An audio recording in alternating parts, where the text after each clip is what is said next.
discuss a bit more with the sports writer Natasha Henry, who joins us from central London, as you see. Natasha, good afternoon to you. It's a pretty familiar lament, this, that the FA is a monolithic Victorian-era institution ripe for change. Yeah, there's a phrase that I often use, which is male, pale and stale, and I think that very much sums up the people that govern English football. Even when we look at the 5 gentlemen that have signed the letter, they all fit that elderly white male stereotype that they're actually talking about.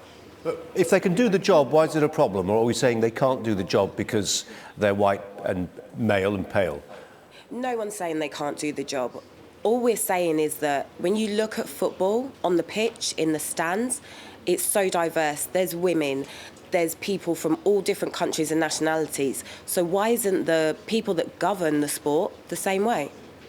In this letter to Damien Collins that these 5 figures have sent, I'll quote from it. They talk about the embarrassing failure of our national team for the past 50 years. And they're obviously making a linkage between this monolithic culture, as they describe it, and the failure of English football. I mean, there are other people who say, actually, hang on a minute, this is, in global terms, a relatively small by population country. We've done pretty well, actually, in things like the World Cup, European Championships. Might not feel that way, but actually we consistently box above our weight.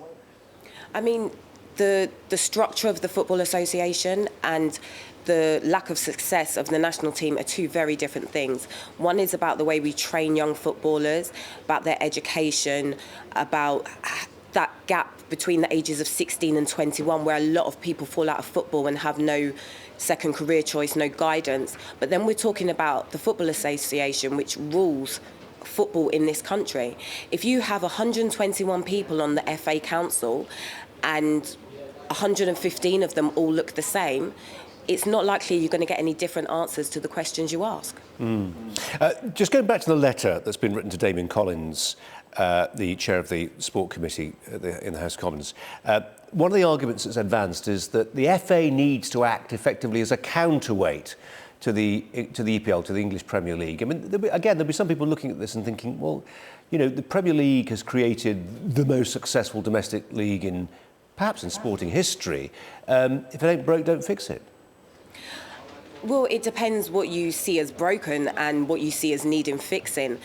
I do think a lot of the people at the Football Association now weren't there when the deal was done, but Greg Dyke was actually one of the people that was pro the Premier League. So it's very interesting to see him now come out and say that they have too much power. I do feel there needs to be a separation of interests in order to create a football that is for everyone, whether that's on the pitch or off the pitch. When we look at the organisations and individuals that make up the FA, I mean, you've got the counties represented, you've got Oxford and Cambridge, you've got the armed services. In some multitudes, particularly the counties there, you've got one supporters group, just one supporters group, and two former players. How would you rejig that balance? I mean, it's a very big job for me to sit here and say I would do this or do that, but I do think we need to look at it independently. So maybe we do need to bring people from outside the game, maybe from other sports, so they understand the competition, but who represent the players, who represent the fans, who represent the people that work at football clubs, because right now they don't at all. Yeah. Natasha, I know you've been briefed on this, or at least you're aware of another story that concerns the FA that's proving popular, or at least of interest today. This concerns primary school children, girls in particular. It's part of the FA reaching out, trying to get more girls to play football. And it's been criticised as being patronising this literature. It's suggesting in football that the bibs can be used for girls that, quote, smell nice and the like. What do you make of this? I think this completely proves our point of what we're discussing in saying that the people running football seem to have a lack of understanding of those involved in it. I can't believe anyone thought that was an acceptable letter, and I have to give the utmost respect to the young girls that wrote back and told the chairman that this is unacceptable, because I think that shows that they know what they want to do. They're lucky they have great female footballers that are role models, and they know they don't need to change anything in order for them to play football. Natasha Henry, thanks a lot. Thank you.